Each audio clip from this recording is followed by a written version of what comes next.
Бачуулан эмчийн хэргийг анхан ба давзаалах шатны шүүх шийдвэрлсэн. Хэдий эргэлзэж болохч шүүхүүд итгэх хэрэгтэй.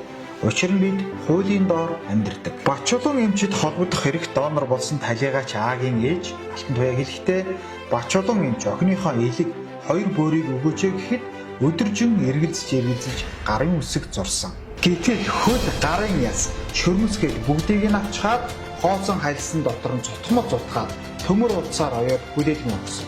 Одоо яагаад охиныг минь илдвэ гэж ард үлдсэн гэр бүлийг нь зоогоод байгаа юм бэ гэж хэвлэлийн багвар хийлээ. Цаашлаад эмч нарын нэр хүндээ гутаанд оромжлох эрүүл мэндийн салбарын эмзэг асуудлыг олон нийтийн сүлжээгээр мэдээлэх нь туйлын их хор уршигтай. 2022 онд тархины өхөлтөй донорын аргыг оршуулгын 2 сая төгрөгийн зардалтай нэмж 3 сая төгрөг өгнө гэсэн заалт орсон гэдэг. Гэтэл тухайн донор болсон иргэн нийгмийн даатгал төлж байгаагүй учраас арга эрт нь 3 сая төгрөгийн тэтгэмжийг олгох боломжгүй гэдгийг мэргэжилтэн хэлсэн байна. Хаанхан ижил асуудал үүсч олон нийтийн сүлжээгээр Бачуулан эмч нүдүүлж гисэн байдаг. Мэдээллийн тал талаас нь нягтарч байж олон нийтийн сүлжээнд үзэл бодлоо илэрхийлцгээе иргэдээ.